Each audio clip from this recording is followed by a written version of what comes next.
Will God be slow to answer? Sometimes, yes. Jesus told his disciples a story about the necessity for them to pray always without becoming weary about it. Pray to a God who is sometimes slow to answer. Around this time of year, do you suppose that God looks forward to the playoffs and the World Series? Because when this time of year comes around, there are fewer teams in play, so people are limiting their choices for who they're asking God to grant victory to, so it gets easier for God. You only have to ask that question if you think God does have a hand in deciding who wins the World Series. People ask me to pray for them all the time. People ask you to pray for them too. To pray for them, for their family members, for friends, for all kinds of particular needs. I pray for them, you pray for them. We lift them up in prayer. We lift up others in prayer along with their friends and their needs, like Aaron and Hur supported and lifted up Moses' arms in prayer when he was too tired to do it himself. And sometimes when we pray, there comes a healing or a recovery or a reconciliation, a resolution of some difficulty or problem, maybe an answer to a hard question, or a job that's needed, or peace of mind. But sometimes when we pray, the answer doesn't seem to come at all. Or it's so long in coming that we begin to think it never will. Or we might be tempted to think that God didn't hear us. Or that God heard us but forgot or ignored or dismissed our prayer. When that happens, some people give up on prayer. Some people give up on God. Or give up on expecting God to answer prayer the way they want him to. But my experience tells me that most folks don't give up on prayer, even when their prayer isn't answered or isn't answered the way they wanted it to be. Most people continue to believe and to pray and to seek God's help again and again, every time they're in need. Are such folks foolish in seeking God's help over and over again, when so often that help doesn't seem to come? Don't think they're foolish. I think they've come to realize, to understand, to accept that when we turn to God in prayer, especially when our needs are most acute, that one of the greatest benefits of prayer is simply the assurance or the reassurance that we have a place to turn to. We have someone to go to, precisely when it seems there's no place else to go, no one else to turn to.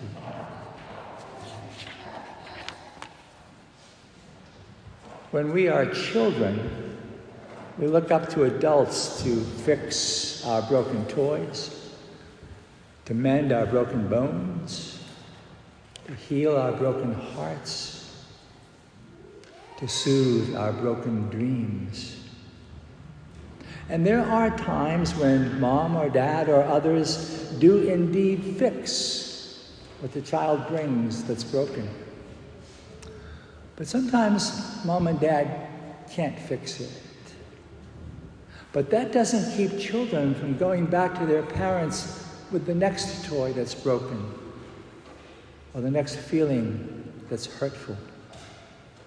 Because children know that even if their parents can't make everything all better, mom and dad will be there to comfort them, to hold them, to be with them, especially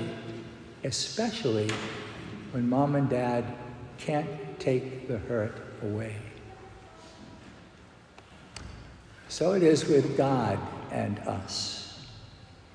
I don't know why God, who could do anything and everything, so often simply doesn't. But just as you hear parents say how they wish they could take away their children's brokenness and pain and make it their own, so does the Lord say and do the same thing. Our God is no stranger to our hurt and pain. On the cross, Jesus took all our brokenness upon himself and made it his own. In his moment of most desperate and acute need, he cried out to his Father in prayer and felt abandoned. No answer came. That is, no answer came until after Jesus abandoned himself into God's arms and accepted his Father's will even to the point of death. The greater the need, the deeper the hurt, the more painful the brokenness, the more fervently we, children of one Father, plead for his help, trusting that one answer will always come, without fail. God's voice, speaking like a loving mother or loving father, saying, I'm here. I'm right here. I'm with you, and I will not leave you. God may not grant everything we pray for, but God will, without fail, be with us in and all the way through all our times of need. The greatest gift that prayer has to offer us is not so much the granting of what we pray for, as it is the opportunity to grow in our relationship, in our intimacy with God, not because God always fixes everything for us, but because ours is a God who lives with us and in us and through all our times of need. We are about to break bread, which the Lord will make his body.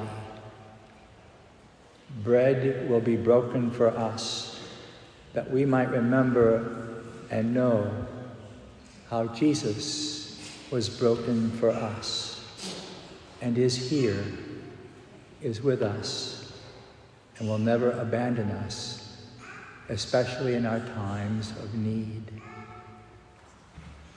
May Jesus, broken on the cross and broken in the bread of his supper at this altar, may Jesus hear our every prayer,